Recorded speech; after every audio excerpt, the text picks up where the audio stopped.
Good afternoon, everybody, and welcome back to more Children's Torah Stories. I hope you're all having a wonderful Pesach and looking forward to the days ahead. Who ate matzah so far? Me. And we're going to have matzah pizza. Yeah, we're even going to have matzah pizza today. Wow. Did you also have matzah? Amazing. And you also had matzah. I'm so proud of all the Yeladim who had matzah. We are going to have matzah pizza later on. Well, last time we talked about how the Jewish people came out of Egypt. And then they came to the Yam Suf and they didn't know what was going to happen. Was Paro going to catch them or were they going to get away? And they didn't know. And some people were doing different things. And some people were davening. And some people wanted to fight. And some people wanted to give up. And some people wanted to say sorry. And Hashem said, no, I want you to go. And Hashem made the wind blow. Whoosh. And Hashem opened up the sea. And the Jewish people... Quite right. Moshe put his hands up and took away his stick. And the Jewish people went through the sea and the Egyptians came out. And then whoosh, the sea came and washed them all away. You know the story, right? Uh-huh. Yeah. And then the Jewish people all sang songs to Hashem. And the ladies even had their musical instruments and everything. It was fantastic. And it seemed like everything was going to be amazing. Well, not so fast, I'm sorry to tell you. As soon as they came out, there were still some problems. Because remember how I told you when the Jewish people came out that there was no food and no water in the desert? Well, remember they did bring some food. What food did they bring? Matzah. They brought the matzah. They didn't have a chance to make the proper bread, like we eat bread. That's why we eat matzah during Pesach. So they had matzah for days and days and days. But they didn't have enough food and water. Wow. There was a lake. Sorry? Wasn't there a lake? Ah, very good, Shalva. Well, there aren't always just like lakes in the middle of the desert. Yeah?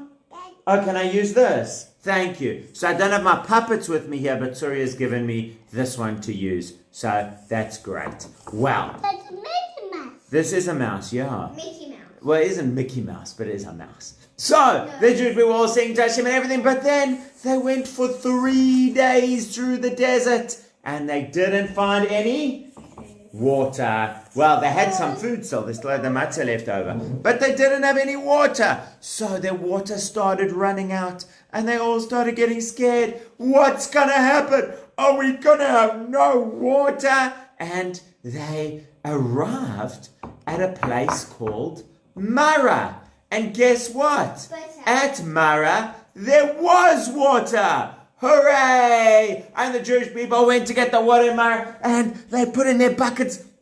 And they said the bracha Baruch Atah Hashem Elokeinu melech haolam she'akol nivra b'dvaro. And they're about to start. That water is bitter. That is the bitterest water I've ever had. It's like drinking lemon juice. Yeladim, would you like to drink lemon juice? Uh-huh. Yeah, I'm sure you would, but I don't think you really would. No, it's not so nice to drink lemon. Sour, bitter, or like rotten water. Now, water can't really go rotten, but stuff can start... Water can't really go rotten, but stuff can start growing in it, and it can really be really not nice. So, the Jewish people tried drinking this water in Mara. Yuck. So, they... Mara was bitter. Well, that is what Mara means. Quite right, Shalva. Now, do you think the place was called Mara before they went, or it was only called Mara once they tasted the water? That's, I think, what happened. Once they tasted the water, they said, this water is so bitter. We can't eat this water. So then, drink, thank you. So then, they all said to Moshe, Moshe, what are we supposed to drink? Where's our water to drink, Moshe?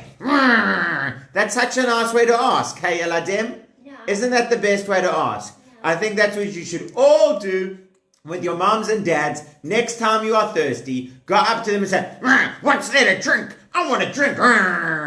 Try that. See if your mums and dads will really enjoy that. I don't think they will. No, that's not the right way to ask. Right way is, dearest mother, dearest father, could you please find it in your heart to get me some water to drink? Or you could even get it yourself if you're big enough. But here, they didn't have water to drink. So instead of asking Moshe nicely, dear Moshe, please would you talk to Hashem and get us some water? Or even asking Hashem themselves. Moshe's not the only one who knows how to talk to Hashem. Yeladim, put up your hand if you can talk to Hashem yourself. Exactly. Thank you. I'm glad to see those hands going up. So, they didn't need Moshe to talk to Hashem. They could have talked to Hashem themselves. So, they could have just asked Hashem. But, no, they went to Moshe.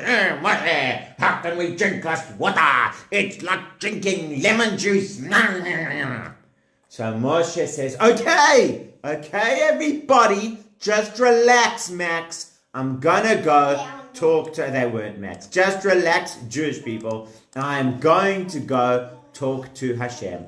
He says, Hashem, what do I do? Hashem says, Moshe, take some wood. Now tell me, Yeladim. Well, was it a tree or was it wood? The Torah says eitz. Eitz can mean tree or eitz can mean wood. So, not sure. So Hashem said, take some wood. Now, have you ever tried to eat wood, Yeladim?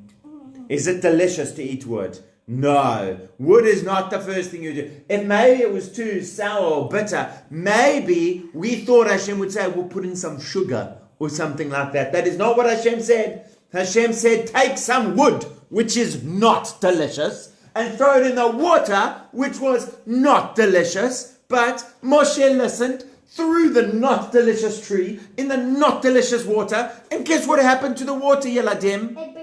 It became delicious. They tasted it. Mwah! Bellissimo! This is such delicious water. It reminds me of my mother's water in Italy. I'm just joking. They never were from Italy. But they tasted that water. They said that's the sweetest ever. But that was how brilliant Hashem was. Because Hashem... You can have... you must ask Shalva if you want to have her potato pancake. Well... She said yes. So... it's the one you don't know. So, Hashem said, you take the one thing that isn't delicious and another thing that isn't delicious, Hashem puts them together and he makes something delicious. Yeladim, I don't know how Hashem does that. Hashem is just too clever for me. But that is, well, for anyone, it's true. But even for me, now I'm just joking. But that is what happened. Hashem put that all together. And then Hashem said, well, Jewish people, now that we are talking, and you have seen that I can do some pretty amazing things, and I can take care of you, and I can give you water in the desert, and if the water doesn't taste nice, I can find ways to make it taste nice. I have some things that I would like to teach you. And there were 4 different mitzvot that Hashem taught to the Jewish people while they were at Marah. No. Do you know what any of them are? What are the 4 mitzvot that Hashem taught the Jewish people at Marah? Well, in no particular order. Number 1, Shabbat. Hashem taught them about Shabbat, and Hashem said, Jewish people, I want to give you a special gift. This gift is the best day of the entire week. From Friday night until Saturday night, Shabbat. It's amazing. You'll see. That was number 1. Friday night to Saturday night. Isn't that what I said? No, you said Saturday night to Friday night. Friday night to Saturday night, thank you. That will be your first mitzvah, your first commandment, and it's a very special gift. That's number 1, Shabbat. Number 2, Hashem says, I will give you laws. Laws about how to treat each other, how to pay each other, and what to do if somebody breaks something, and what to do if somebody hurts someone else, and if they must pay, and how much they must pay. All those kinds of laws about how to be good to each other. That was number 2. Number 3, Hashem says, is called the Para Aduma, the red cow. The red cow is quite a complicated mitzvah that we're not going to discuss too much now. But I will just tell you that if you find a special red cow that is red and has no hairs any other color, no black hair, no brown hair, no white hair, no purple hair, no blue hair, only red hair on this cow, then you have found something very special, and that can be used for a great mitzvah. That was number 3. And there was also a 4th mitzvah. Mitzvah number 4 is Kibud Av Va'em, honoring your mother and father, being good to your mother and father. So that means taking care of them, helping them out, doing nice things for them. Well, Yeladim, I think sometimes people think, well, why should I take care of my mom and dad? They should take care of me. Well, that's true. When you're a tiny tot, and you can't take care of yourself, certainly your mother and father needs to take care of you. But as you get bigger and bigger, then Hashem says, now it is your turn to take care of them. It shouldn't be, Mommy, I want something to drink. I'm thirsty. It should actually be your mother and father saying to you, excuse me, young man, or excuse me, young lady, please will you go and make me a cup of tea? And you'll say, of course I will go. I will run to help you. That is taking care of parents, and especially when parents get old or sick, when they can't take care of themselves so easily, then definitely, it is their children's job to take good care of them all the time. Thank you very much, Azrael. So, that was mitzvah number 4. So let's just go over it again. Make sure you got them all. Mitzvah number 1, Shabbat. Mitzvah number 2, laws to each other. Mitzvah number 3, red cow. Mitzvah number 4, taking care of parents. Those were the 4 mitzvot Hashem gave them after He made the water so sweet and delicious, the bitter water with the bitter tree. Well, I'll tell you one more thing, Yeladim, since we're talking about these 4 mitzvot. You know what's special about these 4 mitzvot? There is one mitzvah that we can definitely understand, and that is laws to each other, how we should take care of each other. That makes sense. There's one mitzvah we don't understand at all. That's the red cow. That's like, I don't know why a red cow helps for some things, but that's what Hashem said. So fine. The 3rd one is Shabbat, which we do understand, but only because Hashem taught us about it. Only because Hashem taught us about it, we understand the mitzvah of Shabbat. I didn't know that Hashem made the world in 6 days and rested on the 7th day. But now that Hashem told me, I understand, and I will rest on Shabbat. And then number 4, about parents, that not only does it make sense, but it is something that every good person wants to do. Put up your hand if you love being good to your parents and being a good son or daughter. Excellent. That's something that everyone wants to do. Some mitzvot like, oh, I don't really want to, but I know that I have to because Hashem said. Well, that is also important to do, but some mitzvot we even want to do. So those are the 4 kinds of mitzvot that Hashem gave us in Mara, because Hashem was getting us ready for the giving of the Torah when He was going to give us a lot more mitzvot. So He told us a mitzvah we could understand, a mitzvah we couldn't understand, a mitzvah we could kind of understand, that's Shabbat, and a mitzvah that we would normally just want to do anyway. So those are the 4 mitzvot that He gave them. And then the Jewish people carried on traveling through the desert, and they came to a new place. And this place was called Elim. So they were at Marah, and Hashem gave them Hashem made the bitter water sweet, and Hashem told them that He will take care of them, and He will make them healthy, and He will be good to them, and they must learn His mitzvot. And then they went to Elim, and at Elim there were 70 palm trees, and those palm trees had beautiful leaves and beautiful trunks. It was so nice,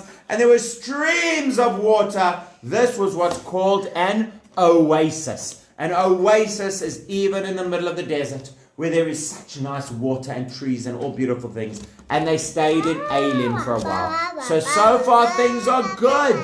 They didn't have any water, but Hashem took care of them twice. But they had to leave Elim because they weren't going to stay at Elim forever, were they, Yeladim? No way. Definitely not. We need to get to Har Sinai. They need to get to Mount Sinai. So they need to get to Mount Sinai so they can get the Torah. So they move on to the next place. And the next place is an area called Midbar Sin, the desert of sin. And they got there. It was now a whole month after they left Egypt. And even though they did bring food with them, remember the matzah which they brought with them, now the matzah was running out. So now they said so nicely, they spoke so nicely to Moshe. And they said, Moshe, why don't we have any food? We don't want food. There's no food. But that wasn't really nicely. I was just joking.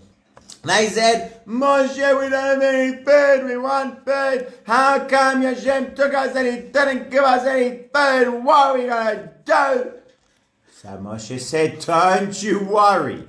Hashem has got a brilliant idea for this as well. Hashem is going to give you something amazing.